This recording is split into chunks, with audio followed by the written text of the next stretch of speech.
My dear student, पहली जो application हमारे पास है that is the percentage ionic character. Percentage ionic character, पहले इसको ना समझने की जरूरत है कि परसेंटेज आयनिक करेक्टर से मेरी मुराद क्या है।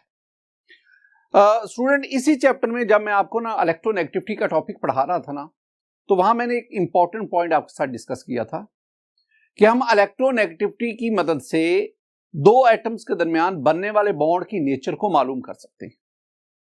मैंने क्या कहा था जरा देखें।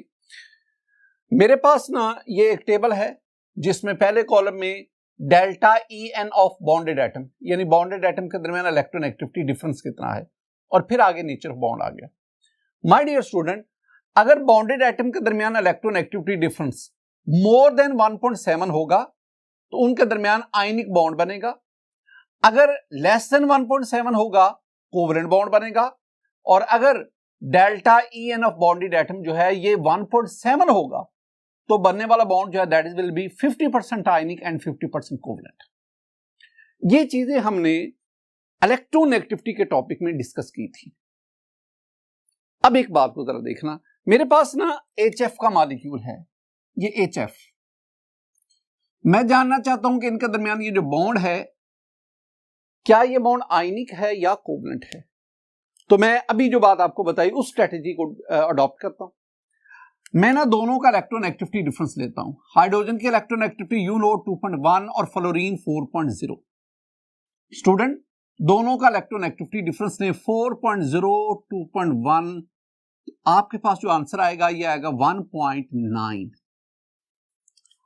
अब जो इलेक्ट्रोनेगेटिविटी डिफरेंस आया वो 1.9 है जो कि 1.7 से ज्यादा है। लिहाजा हाइड्रोजन फ्लोराइड में H और F के दरमियान बनने वाला बॉन्ड इट शुड बी आयनिक, लेकिन ऐसा नहीं है। हम इसके दरमियान ये लाइन लगाते हैं और लाइन का मतलब है कि इसके दरमियान बनने वाला बॉन्ड जो है वो क्या है, कोवलेंट है। ये कोवलेंट है, तो इसका मतलब हुआ जो पहले अभी मैंने आपके साथ टेबल शेयर किया वो टेबल तो यहां पे सच साबित नहीं हो रहा। हकीकत में आज हम ना आयनिक बॉन्ड और कोवलेंट बॉन्ड के बजाय कुछ और टर्म्स उनको स्टडी करते हैं। स्टूडेंट, आज हम टर्म स्टडी कर रहे हैं परसेंटेज आयनिक करेक्टर। हम एक टर्म आज स्टडी करेंगे percentage covalent character. Ionic bond covalent bond के बजाय आप परसेंटेज आयनिक करेक्टर और परसेंटेज कोवलेंट करेक्टर। अगर किसी भी मॉलिक्यूल में बॉन्डेड एटम के दरमियान अगर परसेंटेज आयनिक करेक्टर 50% से ज्यादा होगा तो हम कहेंगे इसके दरमियान आयनिक बॉन्ड है, और अगर परसेंटेज आयनिक करेक्टर 50% से कम होगा तो इसका मतलब है कि उसमें कोवलेंट बॉन्ड है। आपने ये ध्यान में रखना है कि किसी भी एटम्स के दरमियान बनने वाला बॉन्ड वो अगर आप उसके 100% करेक्टर देखना चाहें तो उसमें आप percentage ionic character plus percentage covalent character that must be equal to 100। आइए जरा इस बात को देखते हैं। अब ये परसेंटेज आयनिक करेक्टर कैसे मालूम किया जाए। डायपोल मोमेंट हमारी मदद करती है बॉन्ड के परसेंटेज आयनिक करेक्टर को मालूम करने। कैसे? मेरे पास फॉर्मूला है, वेरी इंपॉर्टेंट फॉर्मूला। ये फॉर्मूला हमें क्या बता रहा है? ये फॉर्मूला हमें बता रहा है कि percentage ionic character that is equal to mu observed over mu ionic multiply by 100। अब what is mu observed? Mu observed क्या है my dear student? Mu observe जो है, म्यू ऑब्जर्व, म्यू तो आप जानते हैं ना, म्यू हम कहते हैं डायपोल मूवमेंट को। ऑब्जर्व जो हमने एक्सपेरिमेंटली डिटरमाइन की है, तो म्यू ऑब्जर्व एक्सपेरिमेंटली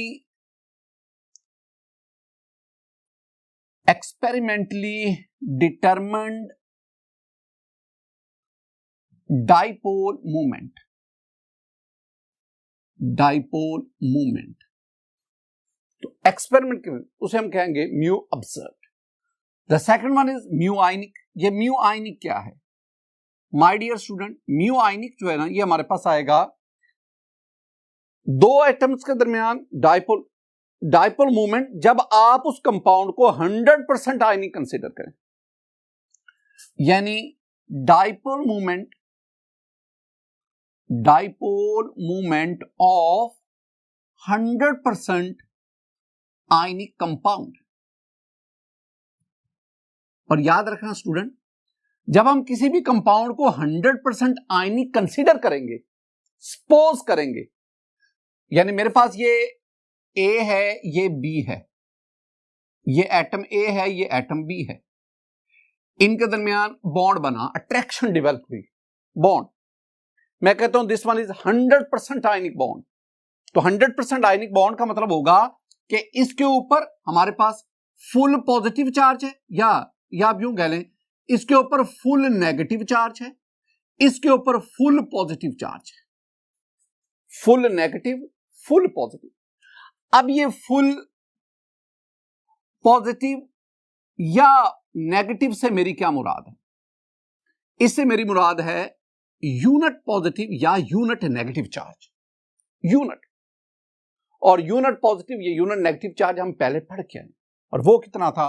वो था 1.6022 क्रॉस 10⁻⁻19 कूलम। इसका मतलब है कि अगर मैं इस कंपाउंड को 100% आयनिक सपोज करूं तो इस पे जो Q होगा, Q माइनस या Q प्लस, यानी इसके एंड पे जो चार्ज की वैल्यू होगी वो 1.6022 10⁻⁻19। अच्छा, हमें डाइपोल, ये तो एक्सपेरिमेंट से आ गई ना, ये तो हमने एक्सपेरिमेंटली वैल्यू मालूम कर ली। म्यू आयनिक मालूम करने के लिए हमें क्या चाहिए? म्यू जानने के लिए आपको क्या चाहिए? आपको चाहिए Q, आपको चाहिए R। अब इसके लिए जब आप म्यू आयनिक जानेंगे, म्यू आयनिक, Q तो पता है, Q इतना आएगा, तो फिर चाहिए हमें क्या? हमें चाहिए R।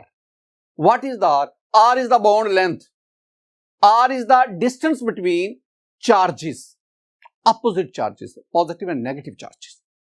तो इसका मतलब है कि अगर आप परसेंटेज आयनिक, अगर मैं इसको सारा समराइज करूं, अगर आप एटम्स के दरमियान बनने वाले बॉन्ड की परसेंटेज आयनिक करैक्टर जानना चाहते हैं ना, आपके पास तीन चीजें होनी चाहिए। नंबर 1, आपके पास म्यू ऑब्जर्व्ड होना चाहिए। नंबर 2, आपके पास R की वैल्यू होनी चाहिए, R की वैल्यू होनी चाहिए। और नंबर 3, आपके पास दिमाग होना चाहिए। क्यों? ताकि आप इनको कैलकुलेट कर सकें। तो तीन चीजों की मदद से आप एटम, किसी भी दो एटम्स के दरमियान बनने वाले बॉन्ड, उसकी परसेंटेज आयनिक करैक्टर मालूम कर सकते हैं। एग्जांपल जरा देखना। Observe dipole moment of HF is 1.90 dBi।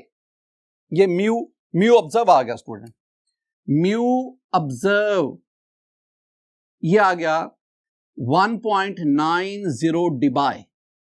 Find the percentage ionic character. मैंने परसेंटेज आयनिक करैक्टर मालूम करनी है। The distance between charges is distance R, and the R is 0.917 cross 10⁻⁻10 metre. मैंने कहा ना, अगर आप परसेंटेज आयनिक करैक्टर जानना चाहते हैं, तीन चीजें चाहिए। ऑब्जर्व डाइपोल मोमेंट चाहिए, डिस्टेंस बिटवीन चार्जेस चाहिए, और तीसरी बात मैंने क्या कही? अकल चाहिए। आपके अंदर स्किल्स चाहिए कि आप किस तरह परसेंटेज आयनिक करैक्टर इसको फाइंड आउट कर सकते हैं। माय डियर स्टूडेंट, अब जरा देखो, म्यू ऑब्जर्व हमारे पास आ गया, ये 1.90 dBi। हमें क्या चाहिए? म्यू आयनिक चाहिए, म्यू आयनिक। और म्यू आयनिक के लिए हम क्या करेंगे? म्यू आयनिक के लिए मुझे चाहिए Q क्रॉस R। अब Q क्या है? Q is the charge, Q is the magnitude of charge. और मैंने आपसे क्या कहा कि म्यू आयनिक आप मालूम करते वक्त आप इस कंपाउंड को, HF को, आपने कुछ देर के लिए HF को 100% आयनिक सपोज करना है, फर्ज करना है। और जब इसको आप 100% आयनिक कंसीडर करेंगे तो इसके ऊपर चार्ज फुल नेगेटिव, इसके ऊपर चार्ज फुल पॉजिटिव, और फुल नेगेटिव और फुल पॉजिटिव से मेरे मुराद है unit positive charge, unit negative charge. और उसकी वैल्यू आपके पास कितनी आ गई? वो आ गई 1.6022 10⁻⁻19 कूलम। इसका मतलब है Q की वैल्यू भी डिसाइड होगी। अब Q हमारे पास क्या आ गया? Q हमारे पास आ गया जी 1.6022 cross 10⁻⁻19 coulomb. R, my dear student, R तो आपके पास आ गया ना। 0.917 क्रॉस 10⁻⁻10 मीटर। अब इनको आप मल्टीप्लाई कर दें। जब आप मल्टीप्लाई करेंगे तो आपके पास म्यू आयनिक आ जाएगा। देखिए, जब आप मल्टीप्लाई करेंगे स्टूडेंट तो आपके पास जो आंसर आएगा after multiplication, you have mu that is equal to 1.469 cross 10⁻⁻10 और -19 -29 मीटर कूलम। अब एक और प्रॉब्लम आ गया। वो क्या प्रॉब्लम? ये आ गया कि हमारे पास जो म्यू ऑब्जर्व्ड है वो डिबाई में है, और जो आपने म्यू आयनिक मालूम किया, म्यू आयनिक, ये जो आपने मालूम किया ये है मीटर कूलम में, मीटर कूलम। तो इसका मतलब क्या है? होना ये चाहिए कि म्यू ऑब्जर्व्ड और म्यू आयनिक दोनों का यूनिट या डिबाई हो या मीटर कूलम हो। तो ये अगर डिबाई में है तो आप उस मीटर कूलम को भी डिबाई में ले जाएं। Student, how to convert metre coulomb in debye, कैसे करें? तो मैंने आपको एक बात बताई थी, मैंने कहा था अगर आप मीटर कूलम को डिबाई में ले जाना चाहते हैं ना, तो स्टूडेंट आप इसके लिए इस वैल्यू को डिवाइड करेंगे इस पे 3.336 क्रॉस 10⁻⁻30 पे। देखें मैंने क्या किया, मैंने म्यू 1.469 क्रॉस 10⁻29 मीटर कूलम, और इसको डिवाइड कर दो आप 3.336 क्रॉस 10⁻⁻30 मीटर कूलम पर। क्या फायदा होगा? इसको डिवाइड करने पर आपके पास जो म्यू आयनिक है ये मीटर कूलम की बजाय डिबाई में, जब आप डिवाइड करेंगे स्टूडेंट, आप इसको कैलकुलेट कर लें तो आपके पास आएगा 4.4 डिबाई। दो चीजें आ गई, म्यू ऑब्जर्व भी आ गया, म्यू आयनिक भी आ गया, और दोनों डाइपोल मोमेंट आपके पास डिबाई में आ गए। अब फार्मूला यूज करें। फार्मूला मेरे पास है percentage ionic character that's equal to mu observed आपके पास कितना था 1.90 डिबाई, म्यू आयनिक कितना फाइंड आउट किया 4.4 डिबाई मल्टीप्लाई बाय 100। अगर आप इसको सॉल्व करेंगे स्टूडेंट आपके पास आएगा परसेंटेज आयनिक करैक्टर, जो आपके पास आया ना दैट इज 43 पॉइंट, इसको सॉल्व कर ले 43.2%। इसका मतलब क्या हुआ? इसका मतलब यह है कि आपके पास ये जो HF का मॉलिक्यूल है ना, जरा गौर से स्टूडेंट, आपके पास ये जो HF का मॉलिक्यूल है ना, ये 43% आयनिक इन करैक्टर और 57% कोवलेंट इन करैक्टर है। अगर आप ये जानना चाहते हैं ना ये कितना कोवलेंट इन करैक्टर है, तो परसेंटेज आयनिक करैक्टर लेकर उसको 100 में से माइनस कर दें तो आपके पास covalent character, percentage covalent character आ जाए। चूंकि कोवलेंट करैक्टर की परसेंटेज ज्यादा है आयनिक करैक्टर की निस्बत, तो हम रफली क्या कहते हैं, हम कहते हैं HF के दरमियान बनने वाला बॉन्ड ये कोवलेंट बॉन्ड है, ये कोवलेंट। एक बात जरा ज़हन में बिठाओ, ये कोवलेंट बॉन्ड और आयनिक बॉन्ड में बुनियादी डिफरेंस भला क्या है माय डियर स्टूडेंट? जो आयनिक बॉन्ड है ना, बॉन्ड अट्रैक्शन, आयंस के दरमियान attraction, and this attraction is due to electrostatic force of attraction. Ionic bond is actually the electrostatic force of attraction oppositely charge ion के दरमियान। और covalent bond क्या होता है? That is attraction between two atoms due to shared electron pair. तो इसका मतलब हुआ कि HF के दरमियान जो अट्रैक्शन है, अट्रैक्शन वो 43%, रफली 43% इलेक्ट्रोस्टैटिक अट्रैक्शन है और 57% वो को शेयर्ड इलेक्ट्रॉन पेयर की बदौलत है। ये इसका मतलब आता है। एक और चीज, अब ये तो आ गए HF, अब और भी आपके पास हाइड्रोजन हैलाइड है, HBr है, HI है, इस तरह आपके पास HCl है। आप उनके दरमियान जो है उनकी भी percentage ionic character, percentage covalent character आप इसी फार्मूला के तहत मालूम कर सकते हैं। स्टूडेंट एक्सरसाइज में एक न्यूमेरिकल है, जरा देखें। The bond length of HBr is 1.4 cross 10 power -10 metre. Bond length यानी ये जो आपके पास आ गया ना, ये आपके पास R की वैल्यू आ गई। R is equal to 1.4 cross 10 power -10 metre. Its dipole moment is 0.79 dBi। Find its percentage character. मैं दोबारा बात करूंगा। परसेंटेज करेक्टर फाइंड करने के लिए तीन चीजें चाहिए।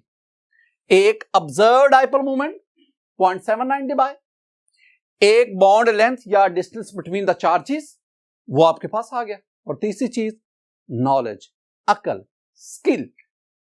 तो आप इन तीनों चीजों के इस्तेमाल से आप इसका भी आयनिक करेक्टर, परसेंटेज आयनिक करेक्टर मालूम कर सकते हैं। स्टूडेंट, मेरे पास ये एक टेबल है। टेबल के इस कॉलम में आपके पास हाइड्रोजन हैलाइड्स हैं, और hydrogen halide HF, HCl, HBr, HI। अब ना दूसरी तरफ अगर आप देखेंगे तो आपके पास इनकी ना परसेंटेज आयनिक करेक्टर लिखा हो। स्टूडेंट, HF का परसेंटेज आयनिक करेक्टर 43.2%, HCl का 17.7, HBr 11.7 और HI 4.9। एक बात है, जरा नोट करो, जब आप HF से HI की तरफ बढ़ते हैं तो बॉन्डेड एटम के दरमियान इलेक्ट्रोनेगेटिविटी डिफरेंस कम होता है। अगर इलेक्ट्रोनेगेटिविटी डिफरेंस कम होता है तो परसेंटेज आयनिक करेक्टर भी कम होती है। तीन चार बातें तो रिलेट करो, एंटीटेस्ट पॉइंट ऑफ व्यू से बहुत इंपॉर्टेंट है। स्टूडेंट, मैंने जो बातें की जरा देखें। मैंने आपसे कहा कि delta EN of bonded atom directly proportional to दो बातें। Number one, polarity of the molecule या पोलैरिटी ऑफ द बॉन्ड, और दूसरी बात is directly proportional to percentage ionic character. तो इसका मतलब है कि HF में परसेंटेज आयनिक करेक्टर सबसे ज्यादा, क्योंकि उसमें बॉन्डेड एटम के दरमियान इलेक्ट्रोनेगेटिविटी डिफरेंस ज्यादा। दूसरी तरफ बढ़ते हैं स्टूडेंट, बॉन्ड एंगल्स और ज्योमेट्री ऑफ मॉलिक्यूल्स। एक लंबी बहस है, मैं मुख्तलिफ पॉइंट्स में इसको सम अप करता हूं, जरा देखना। हम स्टूडेंट इसमें ना कुछ टर्मिनोलॉजीज यूज करेंगे, बड़े सॉफ्ट माइंड के साथ बातों को सुनना है, जिस एंगल में जिस तरह मैं समझा रहा हूं उसके साथ साथ चलना। मैंने कुछ पॉइंट आपके साथ शेयर करता हूं। स्टूडेंट, नंबर 1 पे पहली बात, मैं ना हीट्रो न्यूक्लियर डायटोमिक मॉलिक्यूल्स की बात करता हूं। हीट्रो न्यूक्लियर डायटोमिक मॉलिक्यूल्स, इनका जिक्र करता हूं। स्टूडेंट, इनसे मेरी मुराद है, जो अभी आपसे डिस्कस कर रहा था, HF, इनसे मेरी मुराद है HCl, इनसे मेरी मुराद है C triple bond O carbon monoxide. इस तरह के और बहुत सारे compound, hetero nuclear diatomic molecule.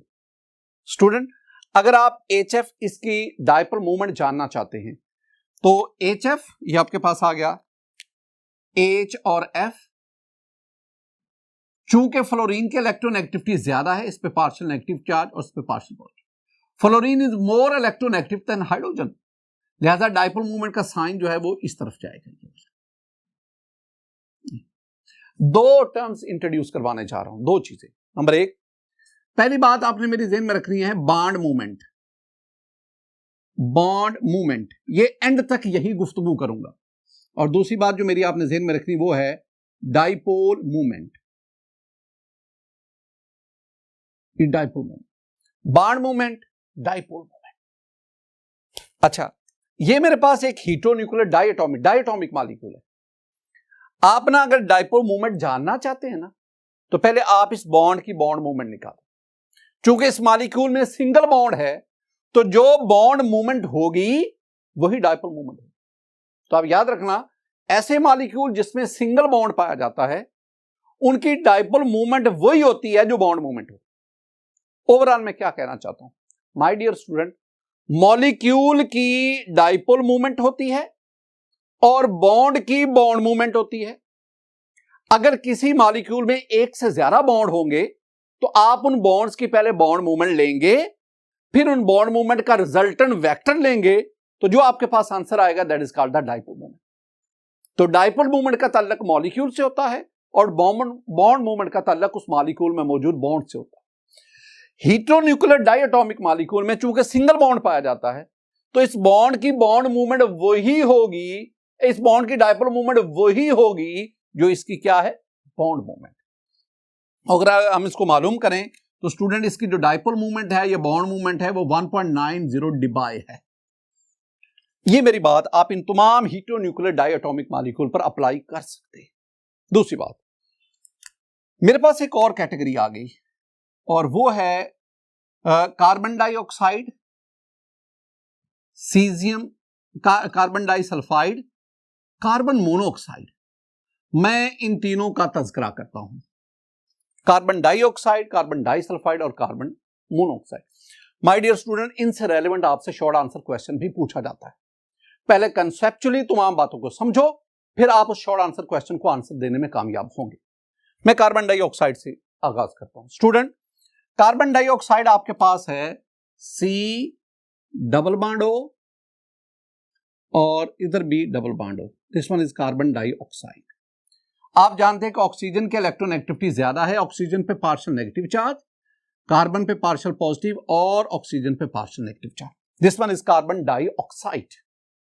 My dear student, मुझे कार्बन डाइऑक्साइड की डायपोल मूवमेंट चाहिए। डायपोल मूवमेंट म्यू, मैं इसको डायपोल मूवमेंट मुझे चाहिए, मुझे म्यू नेट चाहिए। Net, mu net mean dipole movement of the molecule.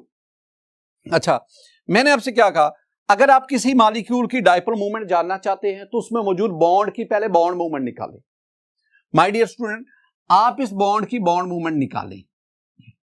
मैंने आपको बताया था ना कि डायपोल मूवमेंट या bond movement is represented with a arrow head with cross tail and the head is towards the more electronegative atom and the cross tail is towards the more electropositive atom. अब आप इसकी bond movement निकालें। Bond movement निकाली तो bond movement की value जो है ना, कुछ बुक्स जो है ना वो 0.82 कहती हैं, कुछ बुक्स। ये बॉन्ड मूवमेंट आ गई। आप इस बॉन्ड की बॉन्ड मूवमेंट निकालें, ये आ गई। इसकी वैल्यू भी एग्जैक्टली वही है जो आपने, यानी बॉन्ड मूवमेंट की वैल्यू आपके पास आ गई 0.82 डिबाई। इसका मतलब है कि ये bond movement, this one is a vector quantity, ये इस डायरेक्शन पे इसका मैग्नीट्यूड 0.82 है। This one is bond movement another vector quantity, ये इस डायरेक्शन पे इसका मैग्नीट्यूड भी 0.82 डिबाई है। अब इनके दोनों के दरमियान जो एंगल है वो 180 है। एक बॉडी पर दो फोर्सेस एक्ट कर रही हैं, दोनों फोर्सेस का मैग्नीट्यूड सेम है, डायरेक्शन ऑपोजिट है, तो नेट फोर्स क्या होगी? नेट फोर्स होगी 0।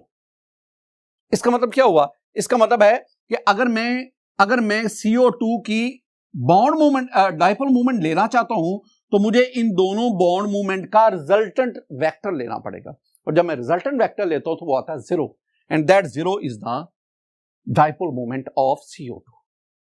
दो बातें।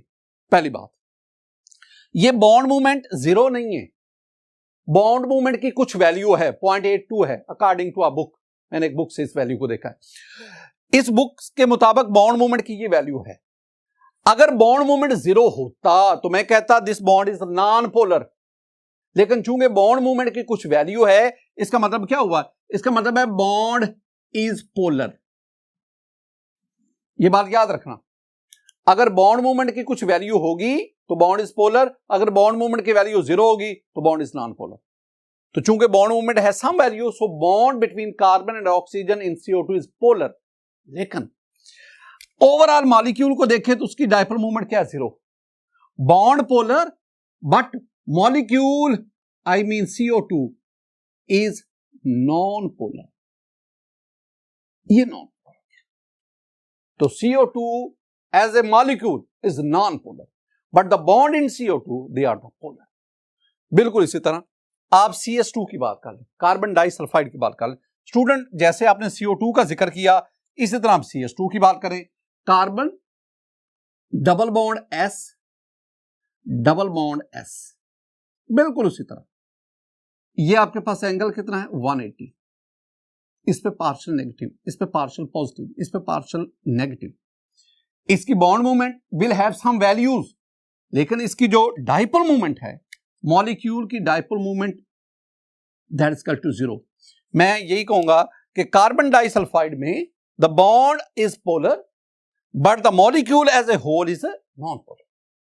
अब आए कार्बन मोनोऑक्साइड।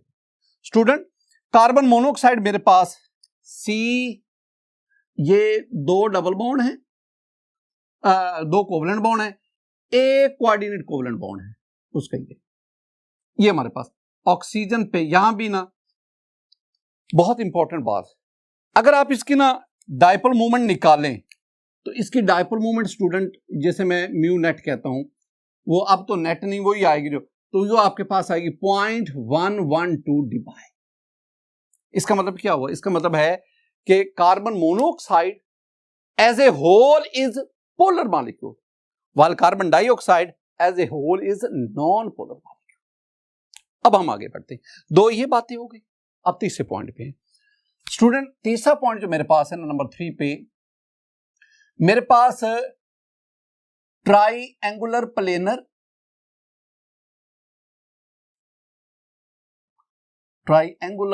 प्लेनर मॉलिक्यूल्स हैं। फिर मैं बात करता हूं मेरे पास टेट्राहेड्रल मॉलिक्यूल्स हैं, ये ज्यादातर हम डिस्कस कर रहे होते हैं। इस तरह आपके पास ट्राइगोनल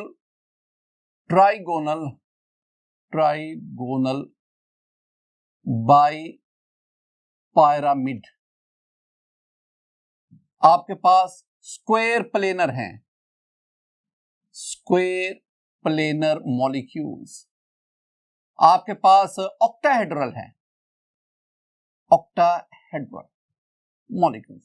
ये मैं मॉलिक्यूल्स की डिफरेंट शेप्स आपके सामने लिखा हूं। एक मैं टर्म आपको इंट्रोड्यूस कर रहा हूं स्टूडेंट। एक टर्म है रेगुलर स्ट्रक्चर। रेगुलर स्ट्रक्चर, जरा समझना रेगुलर स्ट्रक्चर से मेरी क्या मुराद है। रेगुलर स्ट्रक्चर से मेरी मुराद ऐसा स्ट्रक्चर जिसमें सेंट्रल एटम पर कोई लोन पेयर ना हो, ऐसा स्ट्रक्चर, ऐसा मॉलिक्यूल जिसमें सेंट्रल एटम पर कोई लोन पेयर ना हो, all are bond pairs. That kind of structure is called the regular structure. If you have a molecule having a regular triangular planar structure, जैसे आपके पास क्या है, आपके पास है BF3, आपके पास है BH3, आपके पास है AlCl3, आपके पास है SO3 एंड मेनी मोर। मैंने ये जो मॉलिक्यूल्स लिखे हैं ना, इनमें जो सेंट्रल एटम है उस पर लोन पेयर नहीं है, and all these molecule have regular triangular planar structure. अगर आप इन सब की डाइपोल मूवमेंट लेंगे तो वो 0 होगी, इन सब की डाइपोल मूवमेंट 0 होगी। I mean all these molecules are non polar. एक और भी टर्म साथ है, regular structure which is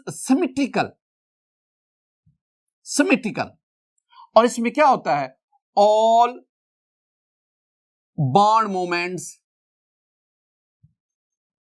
cancel each other and the net dipole moment is 0 and very important, all these molecule are non polar. आप ना tetrahedral में चले जाएं, टेट्राहेड्रल में आपके पास बहुत सारे एग्जांपल है। You have CH4, you have CCl4, you have SiH4 and many more. My dear student, ये जो मैंने मॉलिक्यूल लिखे हैं ना, they have regular symmetrical structure. The central atom carbon, silicon, they have no lone pair, and the bond moment of all these molecules cancel each other. So the net dipole moment of these molecules is 0. All these molecules are non-polar. CCl4 की बात करते हैं, ये मेरे पास carbon है, carbon, ये मैं इसका ना स्ट्रक्चर स्टूडेंट इधर बना के देता हूं आपको। ये मेरे पास है carbon, chlorine, another molecule of atom of chlorine, and this one is the chlorine. अब इसमें देखिए, the electronegativity of chlorine is more than carbon. Chlorine bear the partial negative charge, carbon partial positive. All chlorine have partial negative charge. अब चूंकि carbon chlorine electronegativity difference है, इसकी electronegativity 2.1, इसकी 3.2 और हमारी बुक में कहीं 3.0 भी लिखा हुआ है। चूंकि इसकी इलेक्ट्रोनेगेटिविटी ज्यादा है, शेड इलेक्ट्रॉन पेयर को अपनी तरफ अटैक करेगा, इस पे पार्शियल नेगेटिव चार्ज, इस पे partial positive charge. This bond is polar, bond is polar, ये बॉन्ड पोलर, ये बॉन्ड पोलर, ये bond polar. All carbon chlorine bonds are polar. आप हर एक कार्बन क्लोरीन बॉन्ड की बॉन्ड मूवमेंट निकालें, और आप जानते हैं इनका दरमियान जो एंगल है वो 109.5 डिग्री का है। तो 4 वेक्टर्स हैं, उन चारों वेक्टर्स उनका मैग्नीट्यूड सेम है, और किसी भी 2 वेक्टर के दरमियान जो एंगल है वो 109.5 डिग्री का है। आप रिजल्टेंट वेक्टर निकालें, रिजल्टेंट वेक्टर आपके पास क्या होगा? 0 होगा। इसका मतलब है bonds are polar but the net dipole moment that is equal to 0 and the molecule as a whole is a non-polar molecule. Trigonal, bipyramid, square, planar, octahedral, ये सारे के ऐसे मॉलिक्यूल जो ये शेप्स रखते हैं, अगर वो सिमेट्रिकल हैं, रेगुलर स्ट्रक्चर रखते हैं, तो उनकी डाइपोल मोमेंट भी क्या होगी? 0। आखिरी में बात क्या करना चाहता हूं, मैं बात ये करना चाहता हूं, किसी मॉलिक्यूल में मौजूद पोलर बॉन्ड ये गारंटी नहीं देता कि वो मॉलिक्यूल एज ए होल भी पोलर होगा। The presence of polar bonds in a molecule does not guarantee the molecule is polar, वो गारंटी नहीं देते। अब CH4 की बात करें, CH4 स्टूडेंट, अगर आप इसको देखेंगे ना, carbon hydrogen electronegativity difference very minute, बहुत कम है, इतना कम है कि this bond is assume to be non polar. तो मीथेन में all carbon hydrogen bonds are non polar and as a whole the methane molecule is also the non polar. Bond भी non polar, molecule as a whole भी non polar, लेकिन bond polar, molecule as a whole non. एक और बात, चौथा point जो आपके साथ स्टूडेंट में शेयर करने जा रहा हूं, ये भी एक शॉर्ट आंसर क्वेश्चन। ये मेरे पास ना H2O है, मेरे पास H2S है, मेरे पास SO2 है। अब होना क्या चाहिए? पहले तो हम एक फर्जी बात करते हैं, होना क्या चाहिए? होना ये चाहिए कि ये जो H2O है ना, ये हाइड्रोजन ऑक्सीजन हाइड्रोजन। अब होना चाहिए कि this molecule should be linear, water molecule should be linear, should be होना चाहिए। क्यों? ये बिल्कुल वैसे ही है जैसे आपने CO2 को पढ़ा, उसमें भी कार्बन डाइऑक्साइड में भी 3 एटम है, ट्राई एटॉमिक है, ये भी ट्राई एटॉमिक है। CO2, CS2, carbon disulphide, carbon dioxide, linear structure. तो CO2, H2S, SO2 ये भी लीनियर स्ट्रक्चर होना चाहिए, लेकिन ऐसा नहीं है माय डियर स्टूडेंट। वाटर का स्ट्रक्चर लीनियर होता अगर इसकी डाइपोल मूवमेंट 0 होती, तो मैं कहता कि इसकी डाइपोल मूवमेंट 0 है, इसका स्ट्रक्चर लीनियर है, और as a whole this one is non polar. ये तो मेरी ख्वाहिश है ना कि ऐसा होता, लेकिन डाइपोल मूवमेंट के कॉन्सेप्ट ने कहा कि ऐसी बात नहीं है। क्या बात है? बात यह है कि वाटर का मॉलिक्यूल लीनियर नहीं है, वाटर का मॉलिक्यूल बेंट है, एंगुलर है, और कार्बन ऑक्सीजन हाइड्रोजन बॉन्ड्स के दरमियान जो एंगल है वो 104.5 डिग्री का है। ये बातें ध्यान में। कैसे? ये मेरे पास ऑक्सीजन हाइड्रोजन ये लोन पेयर आ गए।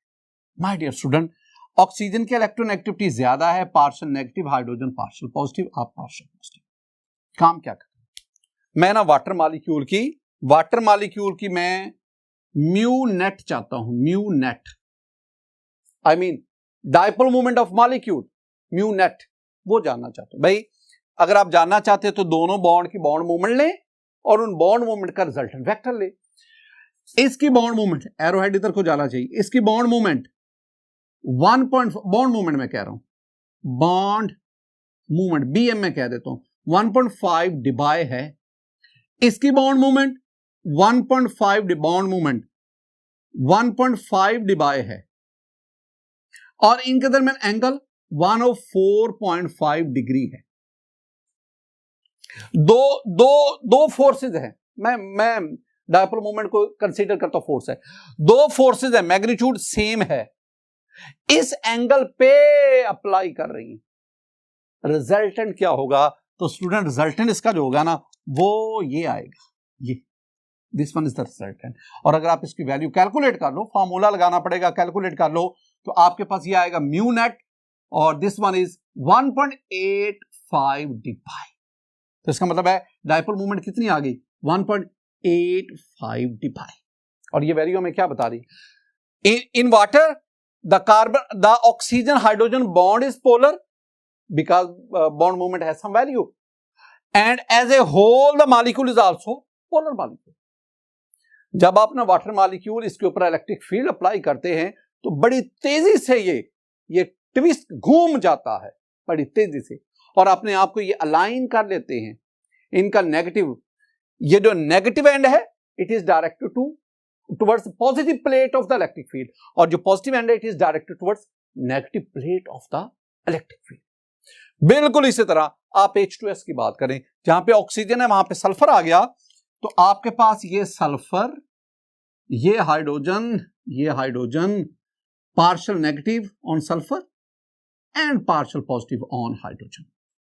अगर आप इसकी डायपोल मूवमेंट लेना चाहते हैं तो डायपोल मूवमेंट के लिए पहले आप इसकी बॉन्ड मूवमेंट लो।